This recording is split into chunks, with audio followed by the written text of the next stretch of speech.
Welcome to our new videocast series, Behind the IT Headlines, where we'll go beyond the press releases to explain what's really happening in the world of IT and data, what it means for your business, and what you should do about it. We expect to publish these weekly with a focus on pushing the narrative way beyond the headlines, and I'll have different guests and provocative points of view. For those of you new to the show, I'm Sean Rosemarin, a longtime IT executive, over 25 years in this industry, across all specters of infrastructure, software, services, and business. In today's topic, I'm happy to say that we're really going to dive into what's on the mind of all of you. We are all living through the biggest build out of compute and power since the dawn of the World Wide Web, maybe bigger. Talking about the build out of AI. And the real question is, are we building ahead of demand, which is obviously smart to capture it, or are we overbuilding, potentially into a bust with painful ramifications? We're going to break that down today, but I'm happy to introduce that I have with me Andrew Miller, lead principal technologist for Pure Storage in the Americas. Andrew, why don't you introduce yourself to our audience?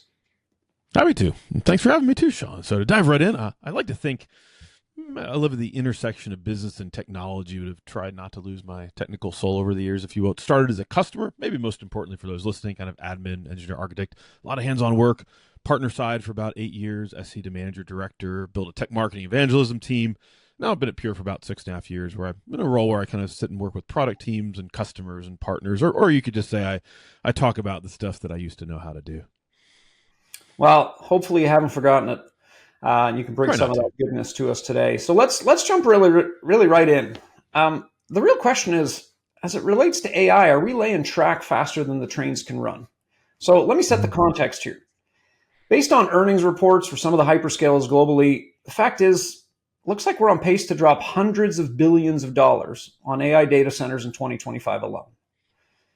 Feels a little bit like, from my point of view, back in the early days of dark fiber and the internet, companies like WorldCom and UUNet and PSINet and others, there was a lot of track being laid. And by the way, we needed all that. But let's talk about some of the realities. Alphabet raised their 2025 CapEx to $85 billion. Microsoft talking about 80 billion, Amazon flagging 100 billion, and Meta a little differently for their own internal needs, raising CapEx in the range of 64 to 72 billion. You said billion for all of these, right, Sean? Billion, like with a B? Oh yeah, I mean pinky to the mouth, billion, right? But the fact is, we have to remember that this is not just infrastructure. This is building out of data centers. This is the build out of nuclear reactors. This is the consumption of massive amounts of square feet in order to build this out. But that's not just the end of it. You've also got companies like Crusoe building out 8 data centers, drawing a total of 1.2 gigawatts of capacity. You got Oracle standing up about 400,000 NVIDIA GPUs. You got Meta building a new facility for 2 gigawatts in Louisiana. Of course, we can't forget about XAI, targeting 1.2 gigawatts across Tennessee. And the Gulf states are also preparing to pour billions into the AI infrastructure.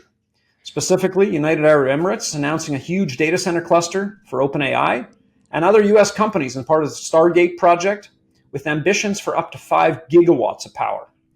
And not to be left out, the European Union says it's going to mobilize 200 billion euros to make Europe an AI continent, with plans for 5 AI gigafactories to develop and train complex AI models at unprecedented scale. I mean, I guess there's a lot of stuff getting deployed, and it's happening really fast. And I don't know, Andrew, I mean, how do you come to terms with this kind of money being spent in this short period of time? Yeah, at a human level, it is, some of the numbers are almost too big to grasp. Let's be real, kind of thing. But the other pieces there, sometimes I think of it almost like every month, every week is like a full Gartner hype cycle. You know, chatbot to RAG to agentic to insert whatever buzzwords you like there. So I don't actually have the dates in my head for all the things that you mentioned there, but I mean, they were pretty close together from a timeline standpoint. The way I like to think about it, maybe if we're thinking about, you know, is it going faster than the workloads, is maybe let's break it down between consumer and enterprise a little bit. So on the consumer side, it can't get enough GPUs, actually. I mean, NVIDIA, you look at their earnings reports, they're still actually supply constrained. It makes for very predictable earnings reports. Like, we can ship this much and here's how much we'll make, you know, kind of thing. But the core there is that side started from companies that saw the opportunity to disrupt one of the most profitable revenue models ever, ads put into search and social, et cetera, or from the companies that have huge amounts of cash and are looking to not be disrupted. They would prefer not to be disrupted. Like case in point, what Meta is doing with Llama, how they're open sourcing. It's almost a bit of a scorched earth strategy. Spend all this money to open source the results kind of thing. So consumer, that's going crazy. Can't get enough. Enterprise, I'd actually argue that's a little bit of a problem looking for a solution. And I was waiting for you to say it, so hey, I'll get to say it. You know, the report from MIT recently about 95% of generative AI pilots actually failing. And then when you dig into the ones that actually work, it's because they're more tied to line of business or more details there. So enterprise is kind of early innings, but we may have all this capacity to draft off of from a consumer side. So consumer side, I don't know that we're overbuilding yet. Enterprise side, we're still figuring it out. And some of where all this started, candidly, may even be back to previous policies from administrations about hyperscalers with lots of cash and they couldn't acquire companies. So they bought GPUs because it was better than having all the cash on your balance sheet. You could at least appreciate the GPUs, and then you want to do really interesting things with it. So, of course, did I give you a straight answer? Maybe we're overbuilding for the enterprise side, but not yet for the consumer side. Yeah, it's interesting to say that, right? Like, if I sit back as a consumer, there's no doubt that although AI may not replace humans in all jobs, or even many jobs, AIs or humans that understand AI and know how to leverage AI will be higher performing than those who don't. So we're all kind of these guinea pigs right now using these tools, right? Anthropic, Gemini, OpenAI, and others. Complexity, take your pick. Yeah, and we're all trying to see how do we integrate this into our workflows, into our life. And unfortunately, we're the problem here. We're the hard part, right? As humans have worked certain ways. And I can't help but think, Andrew, just to kind of throw a bit of a comedic angle to this, when calculators first came out, what did people think? Were they doubtful? Did they think, oh, we really should check the math on all that and make sure it's correct? Was it hearsay or heresy to bring a calculator into a meeting? You're not allowed to use them in school because you'll never have a calculator with you all the time, right? Maybe. Yeah. Yeah. Well, so look, and on the enterprise, I like what you said, and I did read that MIT study. And I just want to kind of throw a little bit of perspective. First of all, there's a lot of pilots. We're talking thousands, right? I mean, one of the financial institutions I spoke to just 2 weeks ago had well over 700 pilots going on in AI. So I do expect many of them to fail. But the fact is, those that succeed could be actually redefining an entire new way of living, an entire new way of buying, an entire new way of shipping product, an entire new way of running accounting or finance functions or legal functions. And so I don't think it's about the amount of bets that pay off. I think it's about the scale of the home runs that you'll be hitting. Well, and there's even, I'm pulling together some thoughts that I thought I might add in later, but I'll put in here, is that from an enterprise standpoint, if you're not making those bets, you're not starting to build the organizational muscle which you need to have the right frameworks to evaluate, to try it out. So it's not even inherently about failure or not. There was a great case recently about how Google paying Apple $20 billion a year to be the primary search provider meant that Apple didn't build out the muscles to understand search at scale, which probably inhibited their AI side. So the making the bets is almost as important as whether they succeed or not for this phase of where we are in the discovery process. Yeah, so if we agree that at some scope, at some scale, over the next 10 years, all of our lives will be impacted by AI for the better. Productivity will be impacted for the better. Let's take a quick pulse check, right? Because beyond all this infrastructure being spent, I think the story that's not getting the real focus here are the bottlenecks and the bottlenecks on the horizon. So look, power is a big one. Our entire lives, we've grown up with this reality that power is available. It's just a question of whether or not you're willing to spend to get it. And we're the first generation, I think, really since the advent of electricity, to turn around and say, what do you mean there's no power? Like, I got all the money, just turn it on. And the reality is there isn't any. And when we think about gigawatts, when we think about the scale of some of this, the reality is, let's think about the fact that just the increase in forecast of electricity from 2024 to 2030 is equivalent to the entire electricity consumption of Japan. So we're adding countries, major world economies of electricity consumption. And we're not quite sure how we're going to solve for it, But with power also comes cooling. And cooling, in many cases these days, is with water. We're moving back to liquid cooling. And the fact is, where's all this water going to come from? Right? Last time I checked, we couldn't even keep some of the farms running with the water that they needed, and golf courses, etc. And that really brings me to, even if I solve for power and I solve for cooling, what about data?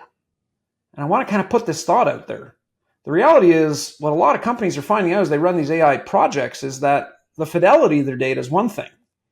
But as humans, we're just not very good record keepers. The quality of the data that we've kept is not as good as a machine keeping data because we record data to be seen by other humans. So I don't know, Andrew, like ultimately this infrastructure is being laid out. And when we talk about kind of these gaps and these bottlenecks, what do you think is going to hit us the hardest? Before I answer that question, Sean, I'm actually deeply disappointed to hear that you don't keep your own to-do and your to-dos and your family tracking in a PostgreSQL and Oracle database, because that's what I like to do. Obviously not. You're right. Like, we live as unstructured beings, unstructured versus structured data, to your point, right, kind of thing. So GPUs idling, not enough electrons. Feels like really quickly we get into geopolitical questions here, kind of thing. I'm not trying to be political inherently, right? But we look at the growth potentially within the U.S. There's a lot of work to try and jumpstart and accelerate small modular reactors, but that's only, even you look at the graphs that I can see in my head, they're only going to increase so far. China has made a huge investment here, but of course there's chip constraints. The U.S. is not crazy about China having the exact same chips that we have over here. Not political commentary, hopefully, just geopolitical. But even then, there was a story last week about Malaysia reining in their data center growth because they need to save the power in some places, like you mentioned, save water for farming. Food's pretty important, but in other cases, it's actually save power for maybe manufacturing that has a more near-term impact for the economic well-being of the countries. The last piece here that I think of, though, is there may be some outliers here of AWS and Anthropic actually announced that they're doing co-designing of chips and models. And that's actually a topic that's just being real. As I work for Pure Storage, it's near and dear to our heart. We work on like co-designing software and hardware. That's not an advertisement for Pure, but it's a theme that I play with a good bit.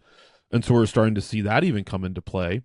If we can co-design the chips and the models that are going to run on top of them, it could be dramatically more efficient from a power standpoint. If I'm pulling back to the geopolitical side, it feels like we're going to have this very uneven weighting of where the chips are available, where the data is available, and where power is available. And that's going to be crazy to watch to play out. I meant to say at the beginning, if I actually knew the right answers, truly right answers for any of these, I wouldn't be here. I'd be playing the stock market. But at least I can grasp some of the challenges that we're looking at in the formulas. Yeah, it's interesting to hear you say that because at the end of the day, this is going to be a journey. And when I look at the hyperscalers and I look at the FOMO, or what's been talked about with the FOMO, the fear of missing out, the reality is there's a lot of tests going on. And any of these bets that pay off, which right now we're kind of seeing chatbots, we're kind of seeing coding, we're kind of seeing research taking the lead in terms of where these business cases are making sense. Look, we can look at history. The fact is, I'll call this the fifth major innovation or the revolution of innovation. If we start with the Industrial Revolution in the late 18th century, talk about the steel and heavy machine revolution in the 1870s, talk about the mass production age, right? The assembly lines, Henry Ford, the 20th century, the information technology revolution that we all started when we had servers the size of a individual room back in the How big was a hard drive? Oh yeah. And now we're in this AI revolution. So if we look back, though, at history, and I find this kind of comforting, right? So bear with me. When we look at all these paradigms, they all started with overinvestment, financial mania, stock market bubbles. But the reality is these bubbles actually played a purpose because they fueled the funding of vital infrastructure. Remember, if these companies don't get funding, they don't have capital. If they don't have capital, they can't make investments. And to your point, if they can't make investments, people can't run tests. People can't run pilots. People can't run initial deployments to see whether or not all this makes sense. And it actually propels itself forward where as the infrastructure becomes more consumerized, as it becomes more available, think of ChatGPT, we all start to play with it. We all start to realize what it can do. And that almost propels this method that says, oh, we now start to think about all these places we could put it that we didn't think before, right? Reminds me of Jeevan's paradox. So for AI, all I know is we're in this manic installation phase. We're seeing tremendous pushes forward. And the one kind of counterpoint to this being another, bubble is, remember, there's a lot of money being made in AI right now. I mean, these are companies with billions of dollars of revenue, whether I look at Anthropic, whether I look at OpenAI, whether I look at some of the other pioneers in this space. You look at CoreWeave, Cohere, etc. These are companies making big, big money. And let's not confuse CapEx with capacity. The reality is, you said it, and I want to drive it forward. We are going to get significantly more efficient. Today, we're solving everything with brute force, put everything through a GPU. But if I start to think smarter about the way in which I'm managing these workflows, and I start to think about, maybe not everything needs the biggest GPU, and maybe there's arbitrage in GPUs, and maybe a lot can move to the edge or even CPUs, we start to think that we actually have a lot more room than we think to grow here without running out of power, running out of space. So, thoughts? And so I like the phases. I was even thinking of railroads in there because I love playing Railroad Tycoon when I was a kid growing up as a game, right? But even railroads paved the way for what later became the fiber runs, right? Kind of thing. They actually used that as right of way, which was a crazy boom at the time, and then a bust.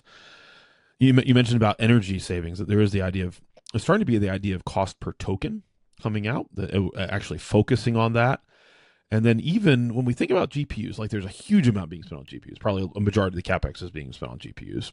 But they are physical items. So I'd argue that while GPUs aren't quite as versatile as fiber, when you go like wave division multiplexing and how much we can push through the same fiber strand now versus 20 years ago kind of thing. But GPUs aren't, even if they're not the latest generation, they could still be used on other models and other pieces there. And we now are even seeing, as the modules aren't necessarily growing in order of magnitude with every release, the routers that are in front of it become relatively more important kind of thing, actually tailoring out as we're going to this real diversity of how we can solve the challenges underneath. So I think we could see a lot of second-tier use cases over time. The efficiency and cost curve is fascinating. I don't think I've ever seen anything become less expensive and more powerful in a shorter amount of time. I mean, you're talking about, you said cost per token. We're now up to like cost per million tokens because the decimals get too small that people can't really kind of think about anything less than a million. But at 10 cents per million tokens, that cost has come down by 10, 20, 30 times over the last 18 months. And so this cost curve is kind of continuing to go on, and we're getting more performant GPUs. So we're getting more power and becoming more efficient, which, to my earlier point, actually makes things that weren't cost effective before, all of a sudden at scale, completely changes the dynamics. Yeah. I mean, I think there's a new acronym that I picked up recently, maybe last year. It's fun to say just because it sounds cool, but it is order of magnitude. And every 1, 2, 3, 4 that's 10, 100,000, et cetera. That's a totally different way that you use things. Well, so let's shift it a little bit. Let's talk about applications. Right. So we talked about infrastructure, we talked about data centers, we talked about the build out. But the fact is, we're all going to talk to applications. And today we're kind of seeing this, we got the super apps, we got the Googles and the Microsofts and the Salesforce and the ServiceNows and the Adobes. And then we've got the upstarts who believe they can maybe supplant all that with, some of these AI capabilities. We've even got specialized use cases. In legal, there's a company called Harvey, scaling fast. What's your side of this as a consumer? Which way do you think this goes? I mean, is this yet another opportunity for all these super apps to charge me a little bit more and give me AI capability? Or am I likely to actually rethink whether or not I need some of these applications and present a whole new market for some of these upstarts to build a $1 trillion business? I'll take a position. Again, not investment advice, but that I'd actually argue that AI is going to get subsumed into everything that we do pervasively. Obviously, there's going to be 1 or 2 new companies that make it out of that burst. But I love that you mentioned Jevons paradox earlier. For those who aren't familiar, it's like the idea that if you have a drop in cost, it leads to a higher relative increase in usage. So 10x drop in cost might lead to a 100x increase in usage. And we were talking about electricity. Like, how many batteries do you have in my house? I literally have no idea. How much stored electricity do I have versus compared to 100 years ago, kind of thing. So in that sense of AI being subsumed into everything and being pervasive, it will be interesting to see as we get past almost the equivalent of the Turing test, if you will, or the uncanny valley. That's the visual version of that, sometimes that you get to where you don't know that you are actually talking to an AI. And in some cases, we're already there or people want to already be there. You see sometimes the maybe not fun stories in the news around that kind of thing. The last piece here I think about is the idea of increase as it becomes more pervasive about having better financial alignment. And now I'm specifically going to the enterprise side. This is for me relatively new, actually reading some about the idea of outcome-based pricing, like the next pricing model, that when an agent accomplishes a task or a set of agents with entirely without human involvement, as a business, you actually pay for that, which is a fascinating new alignment of incentives. It's not any, it takes that buy versus build and kind of flips it a little bit differently to know I only pay when I get the outcome that I want, as if I hired a human being almost, kind of thing. Oh, I like that. I like that. And we could digress there, Andrew, right? I can imagine a world with the way this is building out where you as an individual have 10 agents, 50 agents, 100 agents that work for you and managers of those agents that are AI and supervisors of the managers. The fact is, this is going incredibly quickly. So let's round this out.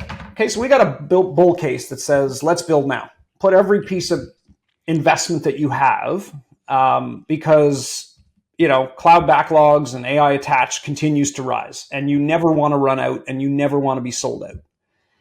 And then you've got a bear case that says, hey, be careful how much of this you buy, because there's a lot of grid friction, there's electricity kind of bottlenecks, there's financing this over a period of time with unclear interest rates. And if utilization falls, you could be left with a whole bunch of shelfware or assets that are essentially not sweating. And then we've got wildcards, right? Do we solve power with nuclear, either fusion or fission, some combination thereof? Do we get more efficient, that we actually can't consume all the efficiency that we unlock because the models become so good that we have way too much capacity? What are you watching? Help folks on the show understand. If you're looking at this market and you're really trying to understand where is it headed and what's the investment thesis that they should be going after, what are some of the KPIs you're looking at? So there's a couple of thoughts here, and maybe even a bonus item to bring us home. So thinking about right now, we're supply constrained on GPUs. So watching at the point where NVIDIA is not supply constrained, it's going to be a very easy indicator because you'll see it in the financial results. I think grid interconnect or power is going to be very interesting. Like actually, recently companies are getting into transformers because that's the long pole in the tent. So actually, not only do we have the power, but can we actually get it to where we need to go to? And that's even interesting as the U.S. and China are decoupling in some ways. And we even see some very different factors there in Europe versus the U.S. kind of thing. Maybe the bonus item, though, would be that there is no single answer. So I think about maybe all the way back to where we started at the top about making small iterative bets that can double down on. And it's not as much about does the bet pay off. It's about the exploration process and the organizational muscle memory there, if you will. And there could be two ways to look at how to place those bets. One could be either I'm mitigating risk, where I think there could be existential risk if someone else does this so much better to my company, kind of thing. Or it could be where do I wish I could have provided a 10x better customer experience that my business model didn't allow. Go back and look at like what Zappos did back in the day with delivering happiness and so that kind of stuff. So it could be either a mitigate risk, existential downside. Let's place small and iterative bets there, or ones that could give you such better customer experience that you might be able to dominate your market. Yeah, that's. I mean, I think that's really, really pragmatic. I like where you went with that. So let's kind of close out with a couple things that we talked about today and give some advice. I guess advice that wasn't asked for, but hopefully folks listening people came to listen. So Yeah. So first of all, I think we talked about really proving the demand before you chase scale. Yes, the hyperscalers are going to build out the capacity, and yes, a lot of that will be consumed in POCs and pilots. But for enterprises, be maniacal, not just about the applications themselves, not just about what you name it, where it's going to sit, but what's the process efficiency? What's the risk mitigation that they bring to your enterprise? Number two, really instrumenting utilization. I love what you said, Andrew, right? Really thinking about how many tokens are you getting per dollar? And, is that worth the amount of cost that you're taking per rack?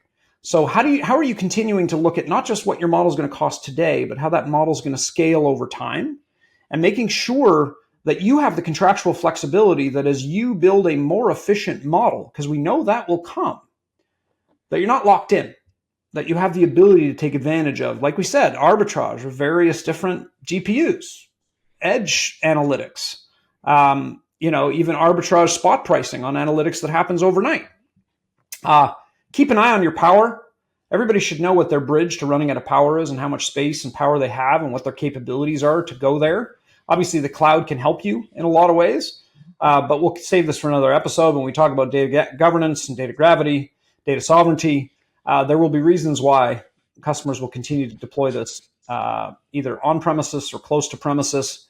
And absolutely look to your super apps as a way to start to kickstart your strategy, start to look at things like Google Gemini and Microsoft Copilot and Salesforce and what ServiceNow is building in, so that you can kick the tires without having to build and architect and maintain this technical debt, but yes, really start to drive some meaningful transformation in your business.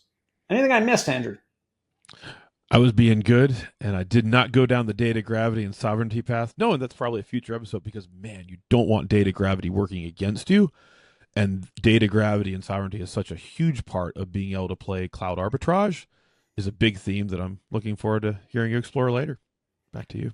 Well, Andrew, we've unpacked a lot. And, frankly, talking about hundreds of billions of dollars of investment is exciting, somewhat scary, but definitely something we're all thinking about.